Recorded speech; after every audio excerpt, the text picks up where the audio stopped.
to the fourth WisMissus Podcast, reading, writing, and roaming around Wisconsin, the Midwest, and beyond. Woo! Nailed it. Yes. And just be warned, listeners, it's Friday. It's springtime. The sun is out and it's finally not, 30 below wind chill. So we are just going to let loose today. And I was telling, just as we got going here, I was like, I'm feeling a little sassy about things today.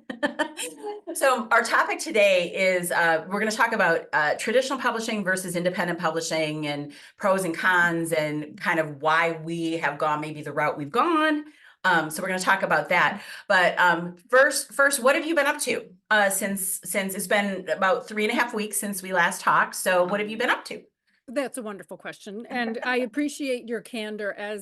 Before I get into that, I just want to say, Val, you've done an amazing job documenting your journey getting an agent. You've been honest.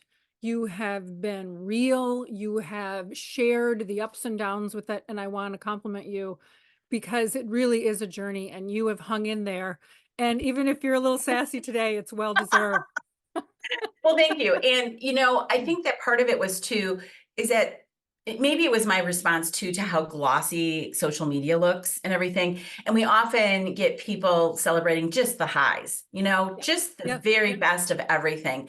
And there is so much other stuff in between. And I just think it's healthy to document that, even if the process of trying to find an agent isn't entirely healthy for your mental health, because it's a hard process. I just think it's important for people to know they're not alone. Yeah, it's really a series that is well worth watching as time, and preserving because it is just, rising water lifts all boats. And I think you have really done a service to people searching for an agent.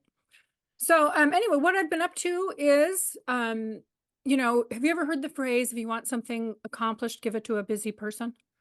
Yes. And actually, I feel that's very true. When I am less busy, I just tend to fiddle around with this and that. If I have a very busy agenda, I'm efficient. I just make lists. So so do tell. So I am chugging right along with Model Ghost, which is due soon it's the the third book in the Backyard Model Mysteries. So I finally feel like the narrative for me, the characters are coming together. I write in a 4-act structure. I've done it so much now that it's really coming to me and pieces fall into place where they should. So that's wonderful news. I am finishing up details with Model Wave, which is coming out in May. And I just wrote a blog post for the Blackbird Writers, which is coming out in May as well. And what else? There was one more thing. Oh, I'm on the board of Wisconsin Writers. So I'm just getting to know the board members and learning more about the organization. So that's a lot. That's a lot. Like you are busy. You're in the middle of creating, so you're in different points with different projects. So you're nearing publication with book 2. But you're still having to write the next book, which is where we always are. And you're also marketing the first book. So, I mean, we'll talk about book marketing more in a different episode, but oh my goodness, it's a lot. And actually some of these things are, I would say each phase or each portion or where you are, each is fun in its own way. There's challenges and there's, but there's also victories in each spot that probably makes your days really interesting. Makes my days very interesting. And, as I get older, and we can talk about this in today's topic with indie versus traditional, as I get older, my goals are to be more grateful because, my days are limited and you realize that as you get older. And I'm also doing what I've always dreamed about doing. I mean, I went to school and got a master's degree back, in 2010. And I taught college writing for a number of years and I attended workshops and I learned from excellent writers and I got my rear end kicked, with my submission pages and my first pages and my manuscripts. And there was a lot of rejection and a lot of red ink during that time, but I feel like it was all worth it. So, right. And if we want to talk, if you're interested in more, if you've missed episode 3, head on back to that one where we talk about like why we're creators, why we write what we write. I don't think we specifically talked about gratefulness there, but I think we are very happy that we've come to this spot where we are now in our lives and able to create our stories, and we have the time to do it. So we have the time, right? That it's being able to have the time to do it. It's essentially a second career for me. And I'm even though it's a struggle writing, you may as well try something easier like brain surgery, you know, versus writing a I feel like full it should be on a novel. plaque somewhere. Literally, if you get sick of this, go, study to be a brain surgeon. Yeah, But you're funny. it's worth it. It's worth it once it comes together, and it's worth it. So, how about you? What have you been up to? So many different things. Where should I start? So I finished up my agent search, kind of. So what happened this week is I didn't really intend to send one more query out, but there was an agent I'd been watching somewhere around here. I have a little card with the agents that I've always wanted to submit to. They've been closed. And I did a spin through those a week ago and nobody was open.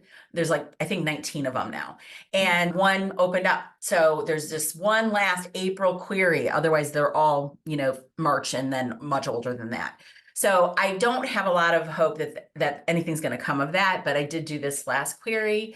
I'm teaching a writing workshop to middle schoolers that I just started last Thursday. It'll be every Thursday this month at the Columbus Public Library. And is it fun to hang around with these creative 5th and 6th graders? They are so smart and they have such good ideas. So some of them are really just starting out with their story and we're talking about ideas. And then like yesterday, we did a lot of like plotting work where they had to write some things out. Like we had, that roller coaster diagram. Yes. And they had to like fill in their diagram.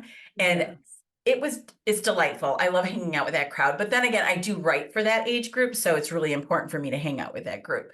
Otherwise, I have been thinking through what I'm going to write next and making some notes and not really a full outline yet. And then if we segue into, me feeling very sassy today, maybe what I'm just going to do is do my final edits and just start getting ready the indie pub, a middle grade that had been shopped around a lot by my old agent. That a book that I've been anticipating I need to independently publish, but I was holding back a little bit because of this agent search. And then moving forward with the actual manuscript I had been querying with this agent search, it's a YA mystery suspense and just being done. I did submit to 3 with submissions. I did submit to 3 publishers in the course of the last few weeks. Those all came back as no's. Yeah, they were small publishers. Pushkin, Flux, and Jollyfish, if anyone's, making notes out there and, you're curious who it was. So that, didn't necessarily surprise me. I mean, we all talk about this being a numbers game and whatever with submissions, but I was amazed actually on a brighter note, if you're going to do glasses half full or whatever, how fast they replied. Yeah, and that is, they faster than agents, which kind of surprised me. So I guess I have to make a little bit of a decision with whether or not I keep trying and try I have 10 remaining publishers on my list that I would submit to. Okay. And it's so difficult to make these decisions because the publishing industry takes so long. It does. And that is ultimately why I decided for my Backyard Model Mystery series to indie pub it, because if I were 20 years younger, it's a different story for me, but I'm not. I'm 60 plus, right?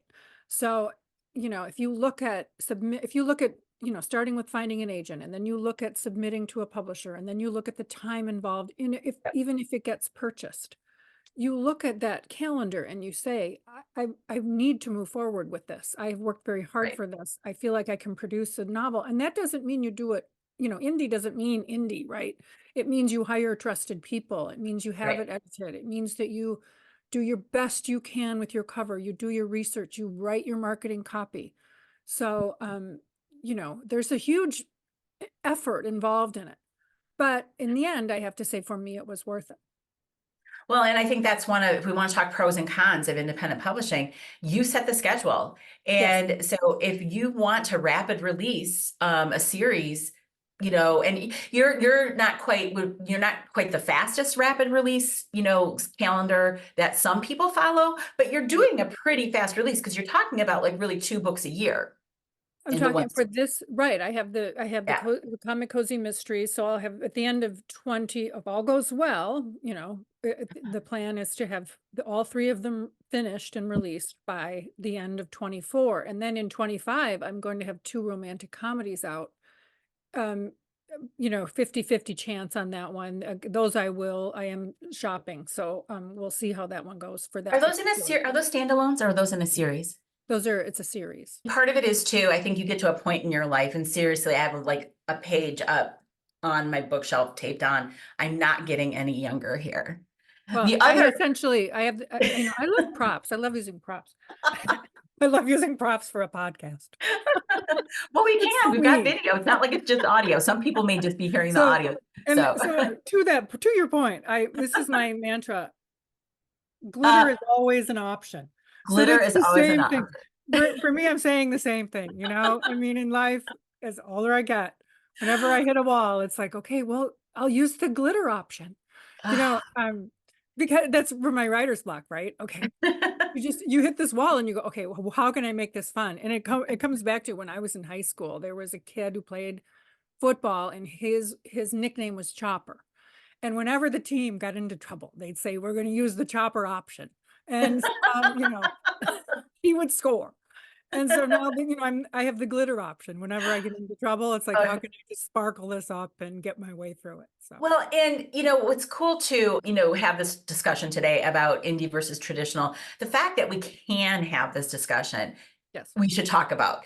If you're coming to this conversation and you had previously, like we're talking more than a decade ago, kind of investigated independent publishing, it's a different game these days. So before like 10, yeah, maybe 2008, kind of like when the Kindle, came out. There were ways to independently publish, but they tended to, veer more into vanity press.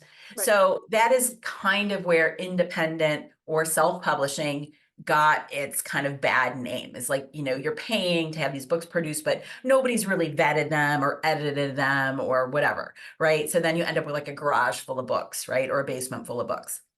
That's sort of like the old, model. If people are looking at it from a viewpoint of it's not real publishing, it's not really getting your book out there in a appropriate way. It's all about vanity, and it's not that way anymore. It's just not. The fact that we can have very, very viable ways to bring our products right to the consumer, the reader, without having all the gatekeepers in place. That's amazing. And we're so lucky that we have these options. And there's so many different ways to do that, and do it well, right? And do it well. And we're going to use independent publishing and self-publishing. They're synonymous for us in this conversation, if anybody's wondering what we're talking about. The trend now in the independent publishing world is to call it that versus calling it self-publishing. And then traditional publishing, sometimes in the writing world or publishing world, is called legacy publishing, but I don't think that anybody really uses that as much as they still use traditional publishing. Yeah. Yeah. But yeah, so we're lucky we have this option. And but the caveat is you still need to do all the things right to make sure your editing's done properly. You mentioned making sure your cover matches the genre that you write and that you're doing all of your homework to get your book to market in the right way. And so you're also not kind of bringing down the other indie published authors if you're putting out a bad product. So I always tell people, you owe it to your other authors, the other authors publishing this way, to make your book the best it can be. So people don't go, oh, whatever, this is indie published. But you know what I realize? I talk to readers, someone will say to me, I love this book, it's so good. And I'll say, do you know if it's traditionally published or independently published? They don't care. They could go look, and they'll go to their e-reader or they'll go to the paperback and they'll look to see if it's, an imprint. And they're like, well, I don't know, maybe it's a small publisher. I can't really tell, but I just love it. They don't care. Write a good book. Write a good book, write a good description, get some reviews for it. Compare it with others that you enjoy. I write what I like to read. Okay. I like to read light and funny stories with a message. I mean, I'm not saying that these are completely, without a theme or without some heavy issues going on. Okay. But I like clean stories. I like them free of bad language. That's what I read and that's what I enjoy. So that's what I put out. And I do the best I can. I use Scrivener. I love that product. I use Mhm. Vellum. Love that one. I use Readsy, and I hired a fabulous cover designer for not that much money. I mean, it's an expense, yes, but it was worth it to me. Yep. And So there I are love, tools. Go ahead. no, I love Reedsy. Keep going. Yes, I love Readsy. Highly recommend. Been very satisfied with it. And so, and understand that you learn as you go. And so don't quit if things start to get tough. Take a break. You talk with somebody, confide in some other writers, surround yourself with people who support you in your journey, and Yes. keep going at it. And even if you are quote unquote just an indie pubbed author, wear the badge with honor because you've worked very hard to get to this point. So we want to run through some pros and Mm. cons. Say you want to go the traditional route. Why? And that's viable. You may Yep. want to go the traditional route. There is prestige, cachet, that you can say, oh, my book is coming out from Penguin Random House or, whatever. That's awesome. And I applaud everyone who has gotten to that point. But it is a hard road, right? Because we talked about time. You're going to have to devote a lot of time. You probably are going to need an agent. So you got the agent search. Say one of those agents today said yes to me. And Yes. they didn't feel my manuscript maybe they don't feel it needs any editing. And they put it out on submission even like next week. I mean, things would not happen that fast, but like say they did. Even then, if a publisher picked up that manuscript for publication next week, it would be for sure a 2025 book, Oh, not a or 2024 book. 26. Yeah. Yes, I'm thinking now we're almost, I mean, I hate to say this, we're almost it could be midpoint. early You 2026. could you could be looking at Mhm. early 26. So we're talking about a very long, ramp up. I mean, I'm trying it right now. Now, the one reason, and I keep reiterating this to people, is that it is difficult to sell books for middle grade on down without being traditionally published. Now, it's not impossible. I do have like a marketing background, but I know how many things I have to do like more aggressively to make sure that I can market that book. And I thought, let's give it a try. Let's try to do the traditional route just because there's gatekeepers that really are cued into the traditional industry for middle grade and like picture book because those kids aren't really buying their own books, right? Right. And so Teachers, then your distribution on that end for those particular books, yeah, production is very costly. And then your buyer on the other end, you want to get into libraries and schools, right? I right, mean, you want to get there. So that distribution side, you really need the help of a traditional publisher to get there, right. from what I And there's understand. ways to do it. There are ways to do it. It's just you have to be really strategic. I just went, oh gosh, would it be nice to have a partner to get to the teachers, the librarians, and parents who mainly look at, say, book page or places where they find the books that they buy for their middle schoolers, right? Right. So, Right. but the other thing too, on a pro con side is that dependent upon whether or not you get an advance, you might make more money as an independently published author. Right. And people might not realize that Yes. unless they've ever seen like a traditional publishing contract where you Right. do not make very much per book. In advance, and that your agent would take part of if you have That's one, right. and then you may earn out that advance. And then your audio rights, the publisher most likely in the contract would take your audio rights, so you would not get anything from that, depending on the contract. I don't have one, so I'm No, just no. And you would have to be really specific with, you have to be very smart. And you would hope then, of course, your agent would be very careful with all that language to make sure that, like, say they didn't produce your audiobook within a year or something, that maybe the rights would revert to you. And right. I joked a little bit that I guess I didn't put it ever in a video. I was probably just joking with people at conferences and stuff that probably shouldn't put this out there. I may not be the easiest client because I would expect to get a lot of things in a contract that would make it worth my while. Like what is the publishing company going to do for marketing? We just had a conversation with Sisters in Crime, and we had some independent bookstores as Yes. guests. And one of them described about how, this is what I'm seeing on the indie bookstore end of it. And, your marketing person might do a couple things, but, maybe you get that marketing person for 2, 3 weeks and then they're on to the next author. So Right. this idea, I mean, I want to believe in the Jessica Fletcher, theory. She's always going around to these beautiful cities and staying in suites and going on a book tour, but I guess I know. that's It's that's just, it's the dream. It's the yes, it's the dream. dream. We can But dream. I would go to Wisconsin supper clubs and I would go, give me a book tour around the state and I'll be there. I'll go to well, the and Dells. actually, and this would eventually we'll get to this marketing discussion. I forget which podcast that will be, but to be sometimes off the beaten path, those Yes, events sell the most books, especially if they tie in well, to your topic or, like oh, a supper club, that'd be great for your right. books. I went to, I sold out at White Arrow's Home, this beautiful shop in Minocqua, It was great. We had a lot of a woman was there selling with chocolates and she had non-alcoholic cocktails. I mean, it was a great evening. Yeah, I sold out books and chatted with customers. It was wonderful. So I just think that's fun, but we can cross that bridge in another, Yeah. conversation. But for this purpose, marketing, the main push coming from a traditional publisher is going to be in like what, the first 3 months, maybe four.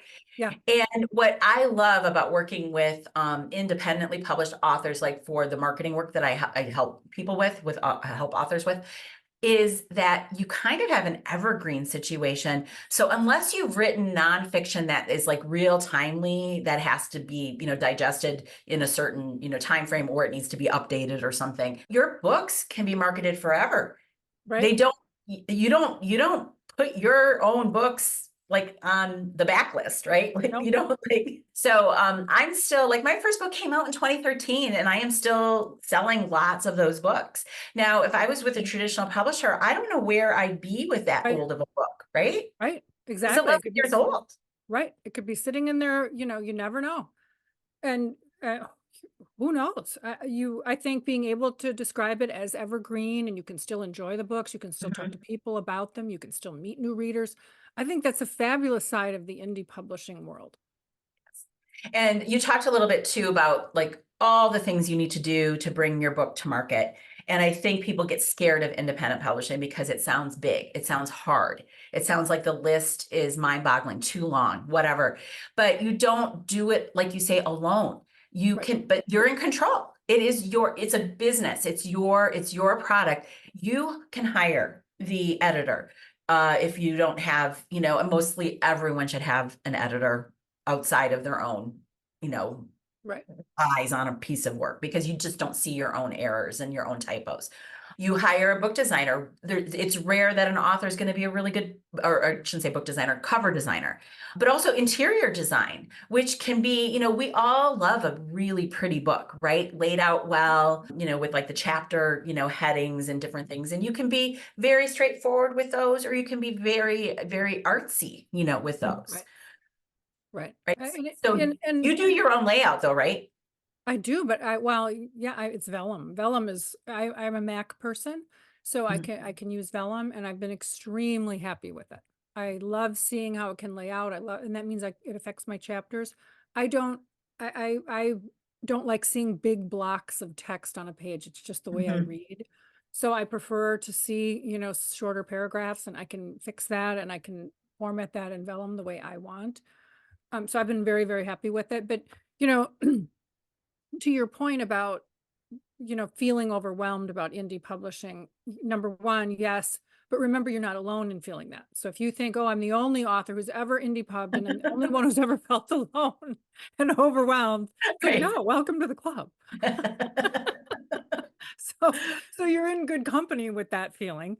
And then, it's always just break it down into small tasks. That's right. So one day when you're going to write your marketing copy, I'm going to be teaching a class on writing marketing copy at Oh, the good. Wisconsin Writers Association event in La Crosse in October. So Excellent. if you want to come with your, short description, I'll walk you through how to write a blurb and how to write log line, that kind of thing. So you'll be able to have that for your back cover or your synopsis. So I highly recommend learning how to do that. It is a little bit different brained, right? It's the opposite of your creative brain. You have to be succinct Right. and you have to think in terms of hooks and what's going to grab a reader. So you put yourself in the reader's position, not the writer's, but you can do it. You can do it. and you can take a class in it if you need to. You can do a workshop if you need to. So, and once you get the skill, once you get the formula for it, really, it's like writing a 3-point thesis statement. Once you get the formula for it, you can use it to write anything from a PowerPoint to an email. So once you get this format for writing your back cover copy or your description, you can do it for the next one too. Right. So, you know, That's right. it's just a learning curve on it. We forget to like, right, that first book is going to be hard just because there's the learning curve. But you start to learn like, okay, it's the first time formatting in Vellum or Right. maybe Atticus or whatever you have. Oh my gosh, I'm sure there were things you had to learn. And now you're faster at it, right? Yes. You had to find a cover designer or you had to figure out the best way to do that. Well, once you've done it once, you can go back to that same cover designer maybe, or you kind of get the process. You understand the process. Right. I've been happy with the person that I'm working with, and she already knows what's coming down the line, you know, for 25 and 26. Right. So I've just learned in this business that you look ahead that far because these things take time. Reading takes time, editing takes time, cover design takes time. And the more time you can give someone on your team, the better off everybody is. Every once in a while, I'll get a client that'll come to me and say, my book's coming out in like just a very short time frame, like in a month, let's say, and they want help with like their marketing plan. I mean, it isn't impossible. You can do it, but really you're so much better off thinking through, you know, all these steps because you have all those mechanics first to get the product ready, but then you've got to think about how to get the word out to everybody and, you know, have a successful launch. And then what's your long-term marketing plan? I kind of like all the parts, but these are very different skill sets, which is why we say, then you hire someone to do the things you can't do. Right. And then, you know, not to mention, if you want to get some awards for your work, those take forever. Right. And it's not their fault. Judging takes time. You know, they need to do a good job with what they're evaluating. So you need to make sure your manuscript is ready to go and meet those deadlines for contests. I don't want to overwhelm listeners to this idea, but because it is doable. And again, as we mentioned, the first one, you're going to feel overwhelmed and you're going to make mistakes, but you learn as you go and you find trusted people who can encourage you. And you just have to be brave, right? Just be brave and add glitter. So we were joking. I have a post out about why I don't like a word of the year. And then I circled back on that in this post and I picked a word of the year, probably to most people's surprise, because I was acting like I don't like the word of the year, but I picked moxie, which I think is sort of like being brave and adding glitter. Yeah, that is perfect, actually. But, you know, part of it is too, is we're no longer the WisMissus, we're the Moxies. I saw something today and it made me a little sad and it was on Twitter. Okay, like X, I'm never going to call it that. What the heck?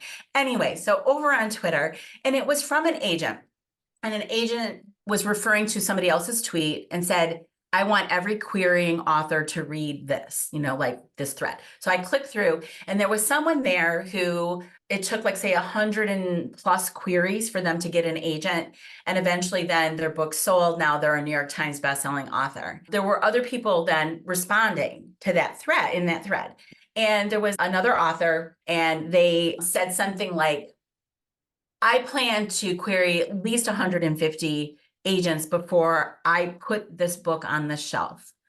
And that made me sad because if they believe in their book, are they going to say if 150 people read 2 paragraphs about your book and say no, then you're going to be believing them that it's not good enough for the reader. Right. And that's what I mean when I get angry about the gatekeepers in this business. And I just think of this querying person and they've had the fortitude to finish the book, get it ready for querying agents so that you know that it's finished. It should be polished. You don't even know how much time they spent with that query letter. They might not even have gone to any attached pages or included pages. They may have read your intro paragraph and the 2 paragraphs that describe your book and then read your little bio and went, nope, not for me. Not for me. Right. You're exactly right. And to emphasize that point, my comic cozy mystery Model Suspect was rejected all over the place. But now, 6 awards later, here we are. And I'm, working on the 3rd one. And I get it. comic cozy mysteries that are lighthearted and funny, written about, flyover land, aren't everybody's cup of tea, if you will, aren't everybody's cheese curd or brandy old fashioned, if you will. I get it, to each their own. But I truly believe there is a core group of readers all over the land. It doesn't have to be just here in the Midwest who will enjoy it. And you just have to believe in it. You have to Right. say, there's room in the world for my book. And there But is, but there are so many readers. Now, I know that there's millions of independently published books, moving onto the market every year. But if your book, you have to believe that if you've written a quality book and you do a fairly decent job marketing it, just because people have to find your book, right? And if you're confident that you've written a good story, they will love it. The right people will, it will resonate with them. You'll find your fan base. And then there you go, right? And then that's our goal. We want to share our stories with readers. You can go straight to the reader. I mean, that is what independent publishing is. You don't say, hey, please, pretty please, love my book, and then please publish me or represent me or whatever. You say, I know I've done what I needed to do to make a good story. Hey readers, over here, read my book. even if you go traditional, even if you go that route, nothing wrong with that, and it works out for you. These For sure. days, you're going to market it too. You're going You are. to, you're going to get some Yes. distribution help. You're going to get some, expert advice. But at the same time, you're also going to be marketing it. So again, believe in your work, believe that the readers are out there who want what you have produced, and go on and do another one. Don't give Right. up. I feel like we don't do a good enough job explaining that traditional publishing has a lot of variance in it too. That if you're lucky enough to get a big contract, like say you've written the next epic, whatever, and you get a lot of attention, maybe it goes to auction and, you've got publishing houses fighting over it and everybody's excited and happy. And you're going to get a fairly substantial marketing budget at that point based on, like, say, maybe they spent a lot of money to acquire your manuscript, but not everybody's in that same space. So the majority of authors, like you say, traditionally published, are still going to have to be very active marketers of their book. And then the unfortunate thing is the budgets don't always follow. So like the publishing house may not have a big marketing budget, but it's in your best interest as an author, particularly say it was a debut novel, to make sure your sales are good. Therefore, you're going to be taking some of your advance, probably if you've gotten one, spend that money to, do ads or whatever. But then it's really hard. That ROA, that return on investment, is difficult because you've got, a smaller percentage of royalties coming back to you because you're sharing those with these other people, your agent and your publishing house. One thing that bothers me about that, oh, your debut needs to be really strong and it needs to hit these numbers. And okay, that's one side, that's one part of the argument. I get it. I understand the logic behind it. I understand there's an investment there and you need the return. I get it. But at the same time, if you look at some popular TV shows, for example, Seinfeld, right? The first season wasn't that great. It took a little bit to get its traction. So if you don't get that ability to learn and gain traction about your characters and the plot and develop your craft in that first novel, which it's very normal for it not to be there. I have to say, I love my first book, but my third one is really good. Yeah, So no, it's just, we improve. yes. So, Right.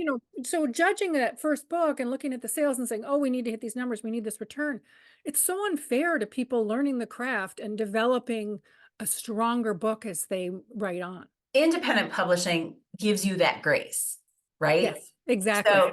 So where you can go back, like for instance, I go back and I read my first book and I'm like, oh yeah, I got to edit that. So like when I add to that series, I've got to go back and just do a cleanup because I'm a much better writer now. I know I am. I mean, I cringe a little going, ooh, yeah, boy, that dialogue, I could clean that up a little bit.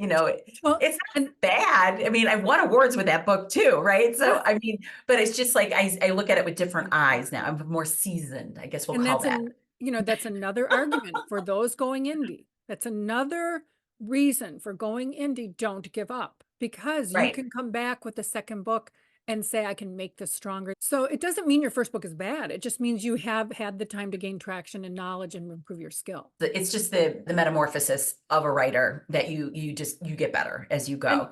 And you're giving it to yourself. Whereas if you're in traditional publishing, they may not give you that second chance at another one, right? Well, they won't. I mean, typically they're not going to. So if for instance, say you get, just a single book deal with the option maybe for a second, with a publisher, because that's kind of a thing, you and your sales don't pan out for the first one for many reasons that may have been out of your control. And you didn't know you were supposed to be jumping in on the marketing thing. You thought the publisher was going to do all of it, and they really didn't do their job. And then your sales faltered. And now they're looking at whether they're going to offer you a second book contract, and they're saying no because they're looking at, well, Salesman, right? yeah, now you're not a good marketing bet, even though like maybe you're a beautiful writer. And you're in control of your own trajectory with independent publishing. I've been referencing a lot lately how kind of empowering it felt to be at that 20 books to 50K conference. Now, Yes. there's like 2,000 people there, all some have traditionally published for sure, but the majority of people are there is because they are going down the path toward independently publishing, or they're very, very successful independent publishers. There's a whole side to the traditional publishing industry that just has like a wall up, and they're not seeing this over there or acknowledging it. And you're like, yeah, people are doing really well on this other path without you guys. Yeah.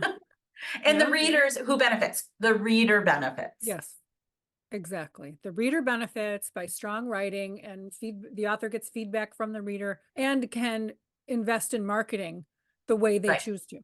Right. And so let's talk. I'm going to do a quick example on finances because I think it's important to kind of just get your head around that.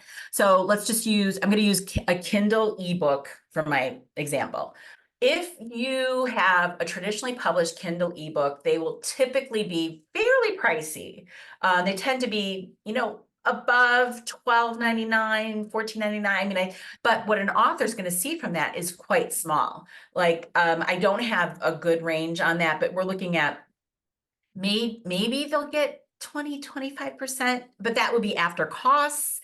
Now, in the indie world, putting a Kindle out, they encourage you to price between $2.99 and $9.99 because that's where you're going to get 70% royalties. You want to go higher, you go back to 35% royalty. You want to go lower, you go to 35% royalty. So there's a sweet spot they want you to price between.